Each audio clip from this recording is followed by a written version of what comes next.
Hey, reading for Sanity, it's Ashley. Today I have a special guest. She's a friend of mine. Her name is Janine, and she's going to introduce herself. Hi, I'm Janine Sobeck Knighton. I am an assistant professor of theater at a local university, and I specialize in playwriting, screenwriting, and dramaturgy. Awesome.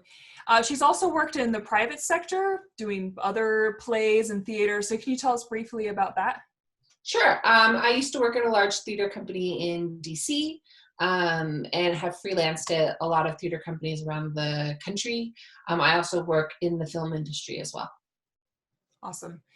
Janine's really cool. I really appreciate you doing this over Zoom with me. Yeah. We're actually friends in real life, so it's kind of funny that we're not meeting in person, but quarantine, we're alone together. I'm sure you guys understand.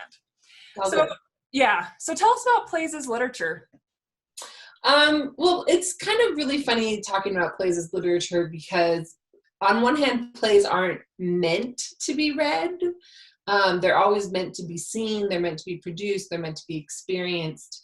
But on the other hand, they're one of the greatest records that we have, particularly of certain civilizations, also different eras and thought processes, and they tend to really bring in a different way what people are concerned about and what people are thinking about and kind of what's in the zeitgeist. And they're also really fun to read. Okay. We'll talk about how to read them a little later because I definitely want to cover that. I think that's really important. So they're an important part of literature because they're historical. Like you just said, I love that. I didn't think of that. And also, so I know that a lot of history, for a lot of time, people couldn't actually read. So they kind of... Yeah, like if you go back into your theater history and think about like the Greeks and the Romans and everything like that, I mean, theater really was the mass entertainment of the time. It's how they told their stories. Like most of Greek theater reveals around with like Greek gods and all of their myths and their stories that way. Same with Roman theater. Actually, the same at the beginning of most theatrical traditions. It's dealing with the history of that people, and they were meant to be played to the masses. So they're meant to be played to people who didn't have education or anything like that. They just were the common folk of the day. And it was a way that they told their stories, and they passed down their stories from one generation to the next generation. So, I mean, if you really go back into theater history and read some of the oldest plays, you can learn so much about a civilization. Interesting. That's great. So as a dramaturg, I know this is kind of your specialty. I just watched, at your suggestion actually, the National Theatre in London, the production of Frankenstein. Mm-hmm. And that was awesome. But obviously it's a production that started as a book. So how do you translate literature and make it a play and maintain, what it is? Yeah, that's actually, so I probably should explain what a dramaturg is, because I'm assuming most of your viewers don't know what that is. So a dramaturg is, it's a name that comes from Germany in the 1800s. And it basically deals with someone who is tasked with reading, evaluating, and developing plays. So I particularly work in what's called new play dramaturgy. And that means I work with writers in the creation and development of their work. So if I am working with a writer on a new play, she'll send me a draft and I will read it, and I will mark it up with all sorts of questions and comments and talk about all the things I love in the draft and questions that I have based off of, I don't fully understand this, or I want to know more about this, or tell me about this. And then the playwright and I will have a conversation, and then she'll go back and write a new draft. We'll have more conversations as she's writing, and then once she has a new draft, she'll give it, and we do this process over and over and over again until we have a play that is ready to be produced, hopefully. So I've done the process of adapting a play, a book to a play several times, which is really fun. I most recently did, and I brought a prop. The Girl Who Drank the Moon by Kelly Barnhill. We did that at my university with a local playwright. And the biggest thing about when you're adapting a book into a play, is that you have to think of two things. You have to think about all the people who love the book, and who know that book inside and out. And you also have to think about someone who has never engaged with the story before. One of the major differences between books and plays is that authors have the ability to really dig into the psyche of a character. You can literally go into their head and see what they're thinking, all their emotions and all this kind of backstory. And I remember when, and we can be in a character's head for pages at a time. And when you're writing a play, you don't get to do that because it's quite boring to be on stage and have an actor be like, let me tell you about all these things that I'm thinking and feeling. Like, it's very boring for an audience. And so you have to think about all the things that make theater theatrical and all the things that make a book a book. And take that story from its book form and really think about how to make it as theatrical as possible, because the mediums are actually quite different. The way they communicate to their audiences is quite different. And you have to be able to, so if I have 3 pages of someone's inner monologue in their head, how can I get that information out to an audience in a play without having someone standing there and being like, let me tell you my inner monologue for 10 minutes and just standing there. So the differences between the two mediums are something that you really have to think about as well. And going back to the idea of those who really know the play and those who don't, or sorry, those who know the book and those who don't, because you want to homage to the book. You want to, all the things that you felt, I mean, the reason why you're going to adapt a book into a play in the first place is because you love the story. And you think that there's something magical about it that could be told theatrically. And so you want all those people who are also in love with that story to be able to see the story that they love on stage. While at the same time, you can't trust that every single person in the audience will have read the book. And so you have to make sure that the story is still understandable to someone who has never experienced that narrative before. So do you feel like they exist, kind of coexist, or are they complementary, like as far as the book and the play when they're written, like one is based on the play? Do you think they coexist? Like, how does that work? I mean, how? Yeah, I think so. Because you always end up having to add your own spin to it. Like, for instance, with The Girl Who Drank the Moon. First off, this book is, let's see, 386 pages long. And we were going to do it in 90 minutes or less. So that alone, just having that much story that we can only do in 90 minutes, we're going to be taking huge chunks of it out. And anyone who's seen a movie adaptation of their favorite book will understand this. There's always large parts of the story that don't exist anymore, because there's just literally not time to dig into all the subplots and all the, the extra stuff that's going on. So one of the things we have to understand is what is the basic storyline that's going through at the core of the book, the heart of the book, that we have to make sure that we get that story communicated across. So that's going to be one thing. The other thing is, as I was mentioning before, we have all these inner monologues and narrative that is a writer's prerogative as an author, that we can't have as a playwright. So as a playwright, you have to figure out how to, what we call activate the exposition. So the exposition is all the information that an audience needs to know in order to understand the fact that 2 characters are married, the fact that someone grew up in an abusive childhood, the fact that, things that we need to know as an audience member in order for the story to make sense, which is usually what authors do through narrative.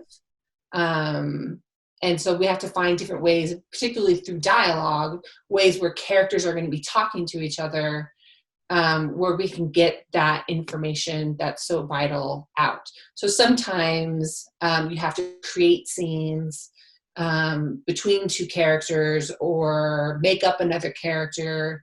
We try not to do that as much, but sometimes it happens. Or there'll be like a composite character, a character that is like 5 of the characters in the book that kind of get smashed into one character. And so that we can instigate conversations between people to get that information across. So that's the other thing that you have to think about. And then you have to think about what is actually theatrical. Theater is beautiful in the sense that it's very visual. It relies on the imagination, which is one of the reasons why novels are so good at being adapted into plays, is because, when you're reading a novel, you really have to imagine the whole world that's being created. And the theater relies on the audience in the same way, because I can be in a theater piece and I can step forward and I can hold a pen and say, this is a bird, and cup it. And the audience will go with it, because there's this, what we call the willing suspension of disbelief, that the audience knows in a theater piece that it's not going to be 100% realism, that things are going to be made up, that we're going to rely on your imagination as an audience member, and that you're willing to kind of suspend the, oh, that's not true, because that's part of the magic of theater. And so we depend on that as theater makers, that the audience will go along with their imagination. It's one of the great things, because there's a lot of, like for The Girl Who Drank the Moon, there's a lot of magic in it. It's going to one day be a really great movie. I know that they're working on it. And there's going to be so much they're going to be able to do with the animation that's going to make it crazy. But, in a theater piece, like The Girl Who Drank the Moon, she's supposed to drink moonlight at some point. Like, how do we as theater people convince an audience that a character is drinking the moon? First, you have to have a moon on stage, but how are you going to transfer that into a readable and acceptable notion for the audience that the little baby is drinking moon? It's just so much fun. I feel like I've gotten off topic, but... Well, I actually went and saw that play that Janine helped with, The Girl Who Drank the Moon, and it was fantastic. And I'm telling you right now, they captured the magic, and it was beautiful, and the acting was great. So that was awesome. I really enjoyed it. I think, thank you. So, so how's the best way to read a play? I know you said at the very beginning that they're meant to be watched, they're meant to be acted out, but a lot of us do not have the opportunity to watch every play in the land that has ever been produced. So how do you read a play? Like, give us some tips on how to read them. What do we think? What do we do? Yeah, the best way to read a play, first off, is to pick the right play. And I would say if you're new to reading plays, you're probably not going to want to start with Shakespeare or something that can be a little more difficult. Shakespeare is hard enough understanding when it's performed, and that's coming from someone who watches a lot of Shakespeare. But reading it you can get really lost in it, particularly in the language, because Shakespeare doesn't write any what we call stage directions. And the stage directions are the part of the play that lets you know the action. So he crosses the room, he exits, and so you're going to want to start with something that is a little more user-friendly.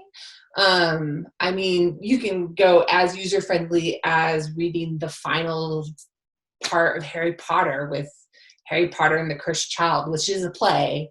J.K. Rowling is not exactly a playwright, but, it's a good place to get your feet wet. or going in, there's a bunch of American giants from the 1950s, like Arthur Miller or Tennessee Williams, that are a little more reader friendly. The Crucible is a great play set in the Salem witch trials, and really kind of, it's a drama, it's real, pins and needles. Or one of the things that I always recommend to my students who are like, what plays should I be reading? I mean, you can go on Wikipedia and search plays that have won the Pulitzer Prize, or plays that have won the Tony Award. The Tonys are theater's Oscars. And they're held every year, and they always give an Oscar, or they always give a Tony for best play and a Tony for best musical. And those lists are on Wikipedia, and you can look them up and you can kind of get a synopsis and see if there's anything that looks interesting to you. So finding something to read, just like with a book, I mean, there are wonderful books out there, and there are books that you don't really want to waste your time on. And so finding a good story for you to sink your teeth into is great. The other thing about plays are unless you get into certain eras like Shakespeare, plays are going to be a lot shorter than a traditional book. And so if you can, the best way to read a play is to read it as it's intended to be viewed, which is from start to finish with no breaks.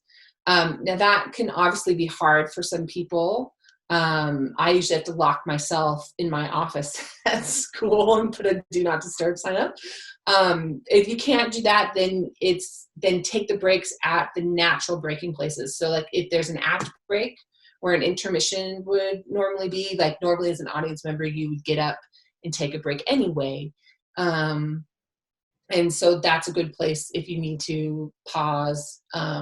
Or it's scene breaks is another one. Like always try and finish the scene if you can, because just the energy and the way that a play is constructed and everything, it's better if you can experience these full moments as they are intended. The other thing is to really let your imagination go wild. Plays, unlike books, will not fill in everything. They won't describe what the setting looks like. I mean, they'll give you a basic idea. It's a living room. It's a middle-class living room. They might even give you that. But they're not going to describe every nook and cranny of what's going on and what people look like and what they're wearing and anything that you can do in novels. So you really have to kind of let your imagination open and to picture what is happening in the play.